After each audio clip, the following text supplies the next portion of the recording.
We are the threat level.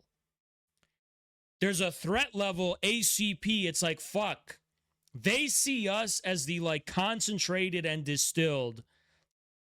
Holy shit, if this grows, if this like this is the highest threat level is ACP. I wish people would open their eyes to that fact. There's different threat levels, right? I feel like Tucker Carlson's lower on the list. And then you kind of get, maybe Piker is below Tucker, actually. It's like Tucker Carlson, MTG, these are lower on the list. You go upwards a little bit, and, you know, you start to see these other trends, and they map all this shit out, right? You start to see, you know, the pro-Russian sentiment from Candace, and that's kind of above, right? Candace, I feel like maybe is above Tucker. Probably, yeah. But then you keep climbing, and, you know, it's like, well, Jake Shields is there for sure. They consider him a threat. You keep going, and it's like somewhere along the path, there's probably a lot above that, right? But somewhere there's like this code red thing with the ACP symbol on it. And they're like, this is the fucking synthesis that we're terrified of. We're terrified. If you're the US government, you're basically saying, we're terrified that this anti-Epstein class shit, the anti-war sentiment, the anti-Israel sentiment, that can metastasize into Bolshevism, into communism, that's going to be like this comprehensive, universal worldview that makes sense of a world order and situation where we're basically aligned with Russia, with China, with Iran, with all U.S. foreign adversaries who are sincere representatives of civilization, basically. It's like, you know what? People always bitch and cry about my engagement with Dugin's ideas.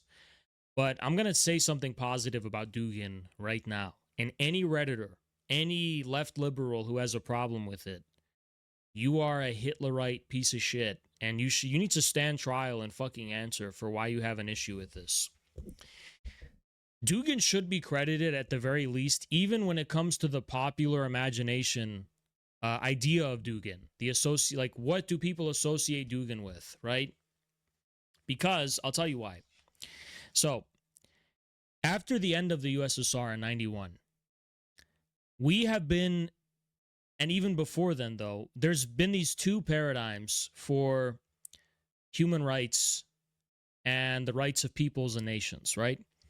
One of this is Westphalian sovereignty, so the right of the nation state. So following the end of the USSR, you know, the Soviet Union dissolved into all these nation states, like Ukraine or Georgia or something, right? And, you know, under the kind of Westphalian, I don't know, traditional notion of national sovereignty and self-determination, these are nation states with constitutional sovereignty, with their own borders and yada, yada, yada. And okay, that's whatever. Then on the opposite pole, you had a global framework for universal human rights, right?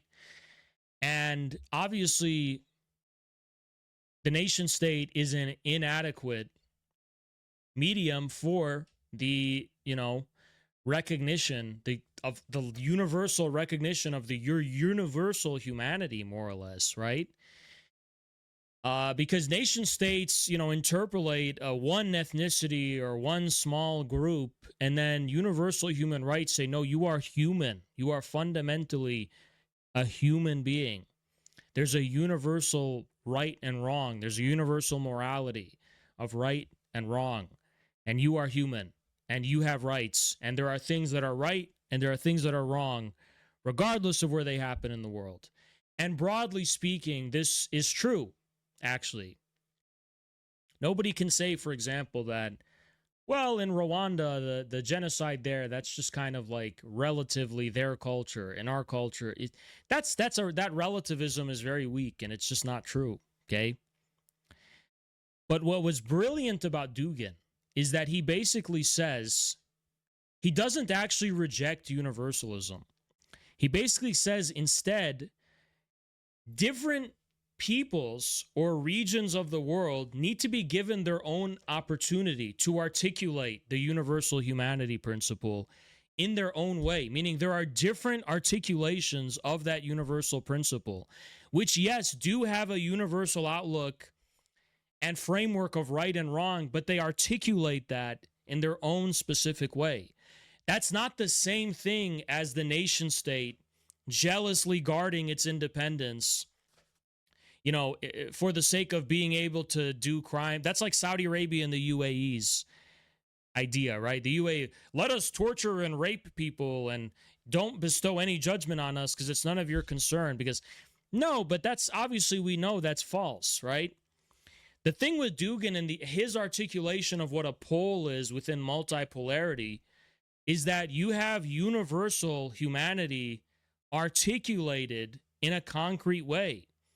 And what we can call the Soviet space, if you want to call it the Russian space, call it whatever you want, Eurasian space, that is clearly a concrete articulation of universal humanity. I mean, the Soviet Union or Russia, Eurasia, that's not a nation state. That's not one ethnicity trying to impose itself on others. That's a specific way universal humanity and all of its particular differences are reconciled and recognized. You know, it's a specific way. It's a specific responsibility to universal morality that does exist there. But you have this suffocating universalism imposed by the United States, which actually suppresses people's, put it this way, right? It's like the Westphalian framework of nation-state sovereignty in the post-Soviet context, that's not liberation. Liberation doesn't mean when you take a body and you cut it up into pieces. Freedom is letting the body be. So what's brilliant about Dugin is the way he defines the body. The body is the pole. Like Russia, Ukraine, Belarus, whatever. This is all part of a bigger body. And if you separate them, you're cutting up a body. I mean, it's the same thing you could say in the Middle East. The Sykes-Picot Treaty is the same thing. It's one body, but it was cut up into pieces.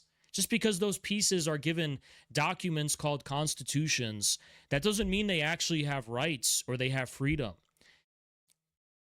A way to deprive people of freedom is not simply to occupy them, but also to break them apart and divide them and cut them up. And that's not because, you know, a race is this integral hive mind totality of people who share blood relations. No, the actual reason is because that body is a harmonious, universal principle that articulates a universal morality and applies it concretely in the recognition between peoples. And it's this free-flowing, boundless harmony between our inner morality, right, and the principles that govern us. And in order for us to pursue that harmony, we have to be given the chance or be respected enough to be allowed to do that. And that's the idea of multipolarity from Dugin. Dugin's multipolarity idea, it's actually profoundly universalistic, actually, when you get to the core of it.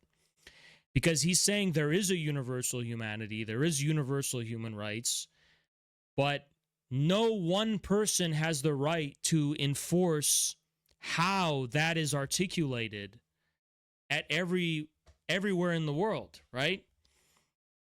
And so that's basically, like, on this very rough level, that's actually something we should appreciate as communists. Definitely we should. It's not that we're arbitrarily dividing the world into different spheres or something. It has nothing to do with that. It's that we have to move beyond the petty nation-state framework while simultaneously rejecting bourgeois American, you know, cosmopolitan, I don't know, super imperialism as the only way we can have a sense of universal shared humanity. We need a common principle. As Xi Jinping says, we need a principle. We need a common framework or common principle of universal humanity. In some sense, I am a globalist. I am an alternate globalist, you know? I am a I can say this. It's like I think yellow Hezbollah globalism, that type of thing. It's like Shiite. I'm just kidding. Whatever. But in a sense, I'm not kidding. Like globalism, but in the sense of the Iranian Revolution, a type of globalism that basically says um, we do need a universal principle. The debate is not whether we need a universal principle or not of shared humanity. The debate is about how does that get articulated?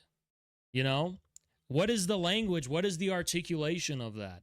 Do we allow people to articulate that authentically, or do we impose a framework that actually, when applied to the wrong context, doesn't even mean that anymore, but is a form of oppression or suppression? And you know, the thing about this idea of a universal shared future for humanity and a universal principle of humanity for right and wrong is that, as someone who pays attention to the politics of other countries a lot, the worst thing you can do is adopt this framework of the law of the jungle and game theory. We have to just look out for ourselves. The UN and the world doesn't care about us. We have to care about ourselves and only look out for ourselves. In a sense, it is true concretely, but never abandon a universal principle of morality, of right and wrong. Never say that this doesn't matter at all. Never lose the universal humanity. Yes, the UN or whatever, I don't know. All that is a sham, I agree. Universal human rights is mandated by the US and the EU. That's all a fucking sham, a cynical sham. I totally agree. But there is a universal humanity and a universal morality of right and wrong. That is true. It should never be abandoned. I'm not saying anyone has the right to codify that, exclusively codify that, but you should never, never reject that principle or give up on it and just adopt the law of the jungle in a cynical, disgusting way. Because at that point, you know, your national existence or your civilizational existence is no longer in the light of something higher. It's no longer in the grace and in the light of something higher. It then becomes something corrupted, morally corrupted, and you lose the favor of heaven. You lose your whatever mandate of heaven you had, you lose it, right? So that's something I'd like to strongly emphasize when I talk about such things and things like that of that nature.